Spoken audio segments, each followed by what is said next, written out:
Hi everybody. This episode is dedicated towards the South African Koi Keeper Society Bloemfontein show. And what we want to do is showcase to you, we're in studio as you can see, and what we're going to do is we are going to take you through the idea of how a koi show happens. For those of you that are new to koi fish, you'll be able to get a very good idea. Next time there is a koi show, you can see it. But also, this has been live streamed, so you are able to have a look at that as well, but in length. But this is a condensed version of the Bloemfontein show. So right, whilst we're in studio, as I said, what we're going to be doing is we're going to just start off by, on the Friday, there's what they call a benching process. And what happens is that every entrant that has their koi fish, they then transport them and then they bring them to the site. Now the site has already been prepared with portable ponds, set up with oxygen and so forth, and they've tested the water. In this instance it was boil water, which is really very good for a show, and constant boil water to refresh the water as and when required. So with the result is that, what is benching? Benching is really where the judge, the chief judge, would, as the fish arrives in transit, would then bag the fish, unbag the fish and put the fish in the water, and then would size the fish and also categorize the fish. Now there are various varieties of koi fish. So what happens is that he would earmark, for instance, he'll say this is a kohaku and it is 20 centimeters or 50 centimeters. So they got to be accurate on that. Now each entrant has photographs of their fish so that the judges are able to make sure that it is the right fish, and then what they do is they mark on the back that it is a kohaku, for instance, and at 55 centimeters. That's important because it then gets categorized in the various size categories. So right, once that has happened on the Friday, then what happens on Saturday morning, the judges arrive and they then start doing a review. They walk around and have a look and exercise their minds just in terms of what is available. And then what they do is they go down to specifics. Now, what happens first and foremost is they get the reserve grand champion, the reserve champion, and the grand champion. They then do that first, because that is ultimately the first and second prize of the show, the big prizes. So once they've got rid of that, they don't publicize it. They only wait and do that on the prize giving. But then it's a whole day process where they go to each and every fish and net it, bowl it, and have a look at the quality and discuss and then debate about what position that fish should take. First place, second place, and so forth. Then what we do is on the Saturday evening, after the judging has taken place, then it is more a relaxed environment where they then have they have a function, and that's normally dedicated towards that particular chapter, in this instance Bloemfontein show, and it is really a fundraiser. So it's a lot of fun elements where they have from koi fish right through to koi caps, koi shirts, koi jackets, koi memorabilia. The badges is a very sought after thing where around the world collectors collect, and they basically get that to auction off so that they can raise funds. So after that, pleasantries has happened, then on the Sunday morning, that's when the formal prize giving gets taken place. The honor is bestowed on the grand champion. In this instance, it is Mr. Hannes van Aswegen that won grand champion at this show, and he gets an opportunity to speak. And we've done an interview with him as well. We've had that fortunate opportunity to do that, to explain how he got there and what it takes to be a grand champion. Okay, as you know, the prize giving has been handed out. It's happened, and now it's time that we speak to a champion.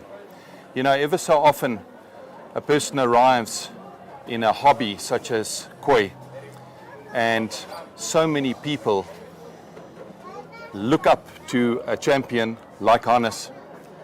And I saw that just now, whilst everybody was busy, there was a comment of one of the visitors that came along and looked at Hannes's grand champion and said, one day. And that's what it's all about. It's the inspiration that a champion gives to everybody else to want to have koi fish and to enjoy the hobby the way it should be, because it's a family hobby as well. Hannes, I don't know where to begin when I have a look at so many awards that you've got. It's absolutely fantastic. But also, you know, you're a role model to me as well, and to many, many people around the country. And we greatly appreciate the dedication that you've put into this hobby. It's absolutely fantastic, and a legacy that you're building. Let's talk a little bit about the Grand Champion. What does it take to get to this level? Kevin, I think it's a lot of everyday work, looking at your pond, holding, I mean, absolute key is your water quality. I mean, as you know, you've been to my pond a few times with visits, and to make sure that your fish is always parasite free, and then obviously feed the best food, like a curry. That's our only feed curry, and that gives me tremendous results. Okay. And any little, obviously every champion has a secret, but if you can give some advice to a person that is wanting to grow a fish that size, what would you say is the most important thing apart from a good quality food? What would you say the first thing that they must have a look at? I think the first thing is absolutely look at the bloodlines, look at where the parents comes from and the sizes that they've grown. And when you look at a fish, when you choose it inside a pond, you look at the shearway first, the white. So if there's 100 fish in the pond, you look at the fish with the best white. Right. And that's where you start. And then you start sorting them out like that. And you take the 3 or 4 that you look that has the best white and the best pattern. And then you look at all the other criteria on the fish. And then you know, when you know the parents, you know that fish has the ability to get to a size. And I think that is the key to buy this fish, especially Gosanki. And you've also now spoken about parent, which and you've also got an award for locally bred as well. Yeah, that's absolutely fantastic. A local guy here, Koya Jungle, France, he has bred those fish, and I had this argument with the guys regarding the food issue for a long time. And that was now the proof that those fish can compete with overseas fish if you feed them and give them the same conditions as what we give our top koi. And that is what's been proven. I mean, and that is stunning quality fish. No, absolutely. Yeah. It just shows you that with good bloodline, you can have a success. Do you prefer to purchase fish at a Tartagoi stage? In other words, at a Nisai, or do you balance right throughout? Kevin, I buy jumbo tosai very often, and there's quite a few of them at the show now. That's been grown out to 76, 80 cm. But I think I prefer the Nisai because it saves you a bit of time to get to the bigger sizes and to be a competitive koi if you're serious about showing. So for me, the Nisai is the challenge to get them then to Gosai and to competitive level. Okay. Let's talk about the Grand Champion. The breeder? The breeder is Momotaro. It's been brought in by WCB, Michael Siegel. In fact, he's bought quite a few of these koi from Tosai. I was with him in Japan as well. And the reserve champion that's here was chosen, and I still have a Sankey that me and Taniguchi are actually having a competition. That one is in Askuri, and I'm actually competing against him with this koi this year that's won the reserve champion. So that is quite nice when you get to know the breeders. Yes. And you can have personal interaction with them. Even if they're in Japan, you still have interaction with them on Facebook or WhatsApp sometimes. Yes, yes. Well, Hannes, I don't know if there's anything else that you want to say about your grand champion. No, I just think it's a privilege to own a fish like that. And the big challenge is to keep them alive as long as possible. Yeah, absolutely. Yeah. But Hannes, once again, it just shows your love and your passion for koi, and we appreciate it very, very much. And once again, congratulations. Thank you. Thank you very much. There you are, folks. You've heard from an expert. So for those that are starting up, just have a look through the videos that we've sent through, and you'll be able to speak to the local koi experts. But you've heard it from a champion exactly where to start and what advice. So thanks very much. Thanks for watching.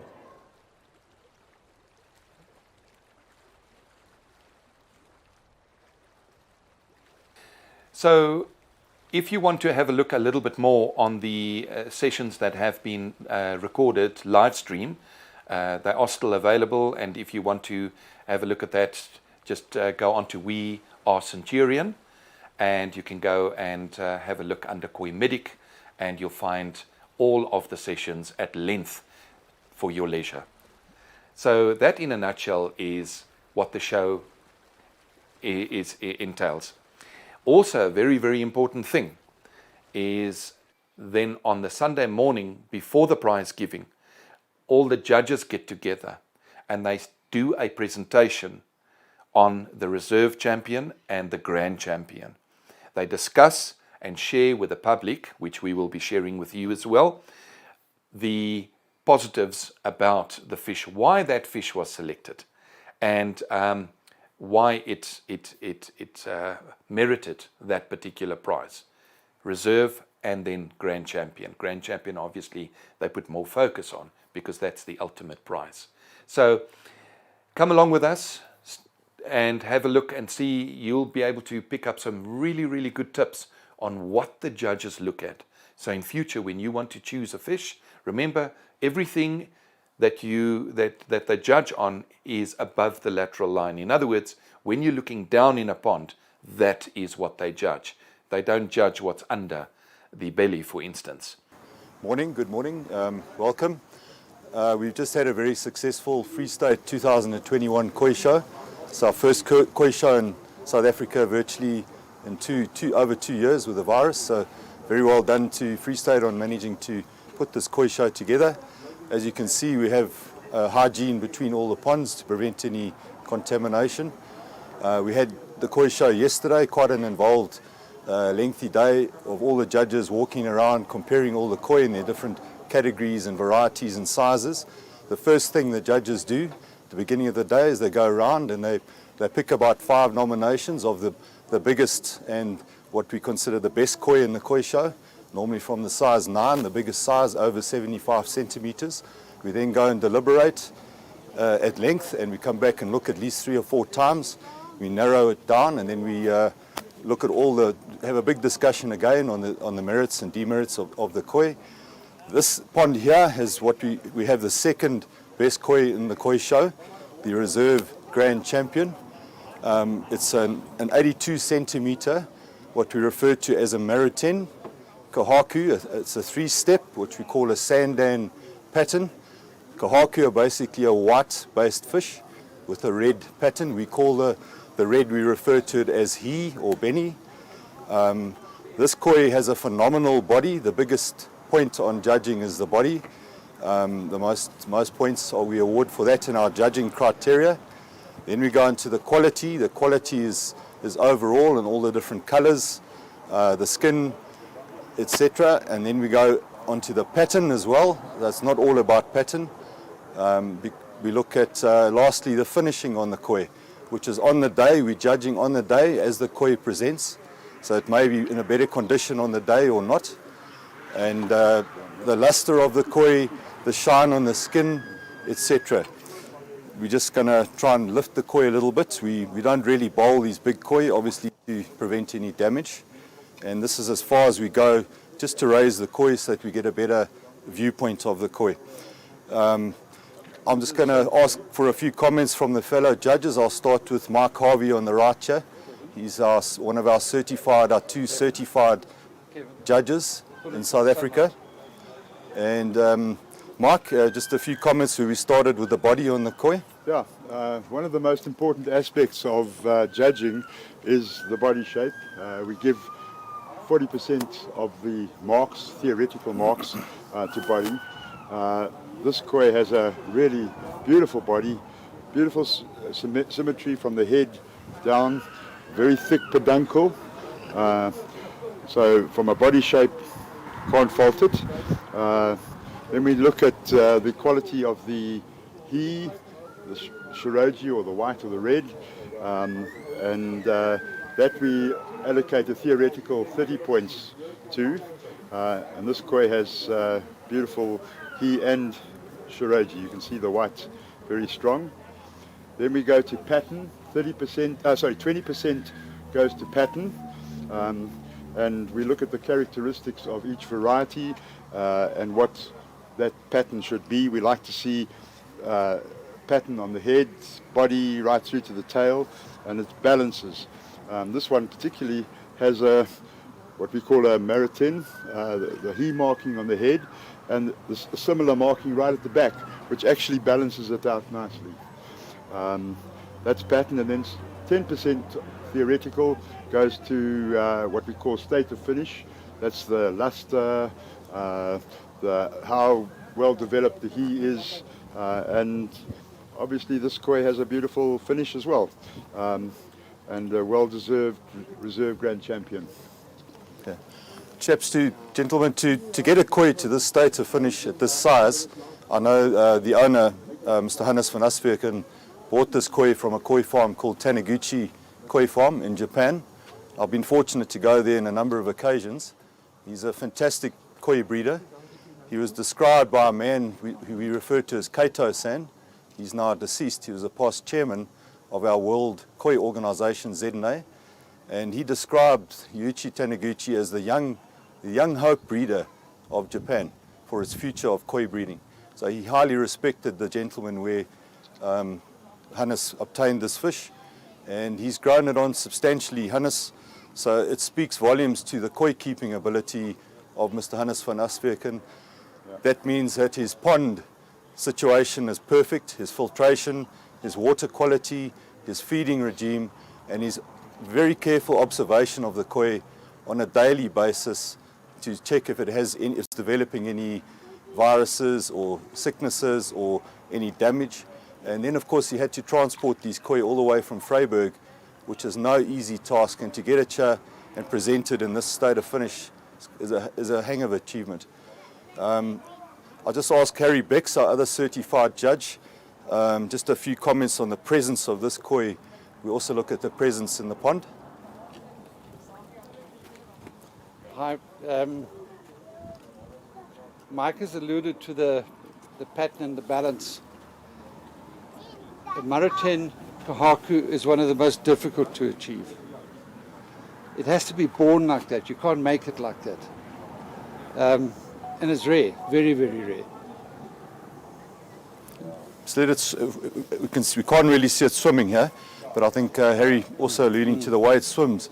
In the pond, it's got quite a presence.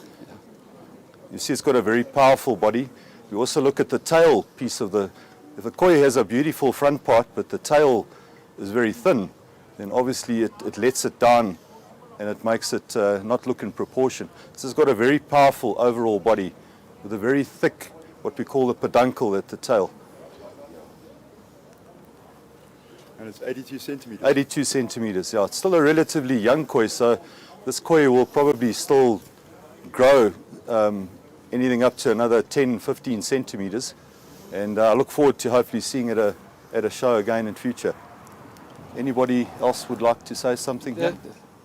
That's an absolutely incredible fish, and yet it's not the best fish on show. It's the second best, as a reserve grand champion. The main champions in that point.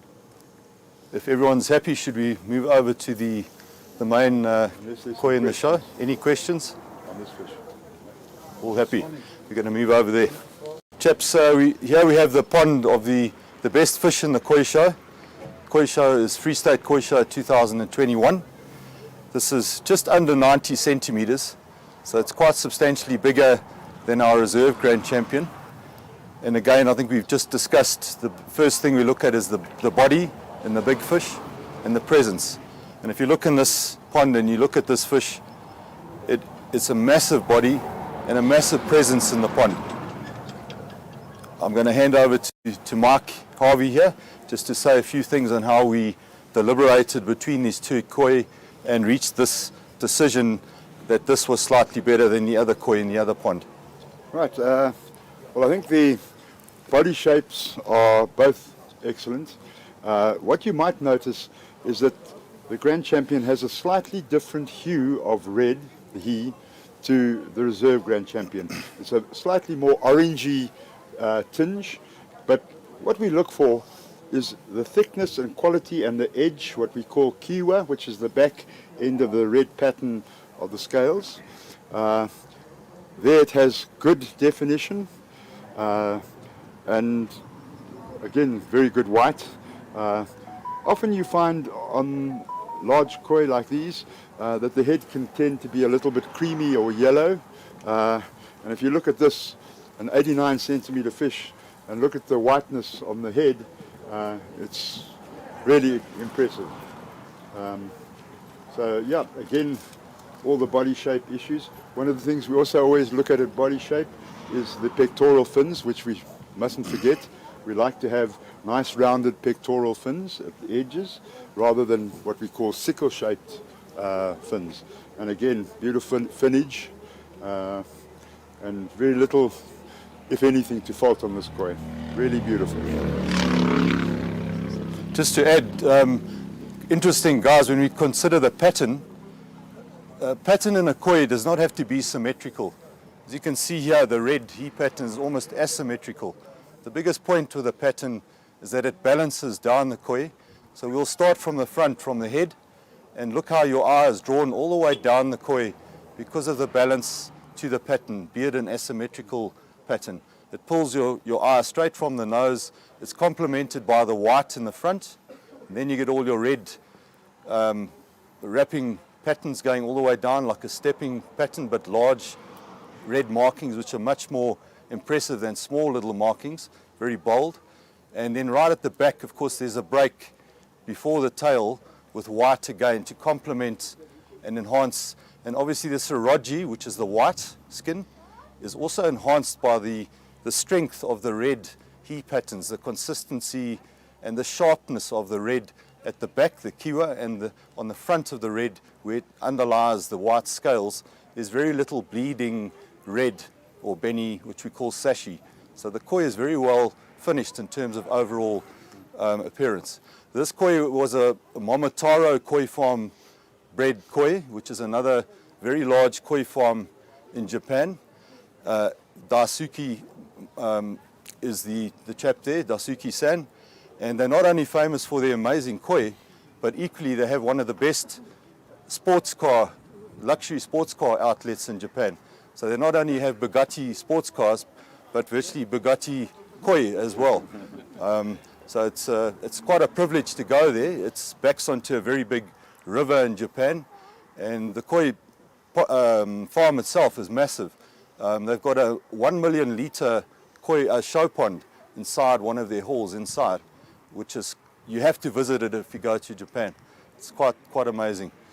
Harry, would you like to say anything on the koi overall? One of the amazing parts about the fish we have here and the quality is that a little town like Bloemfontein, it has suddenly blossomed from being a tiny little show to a substantial show.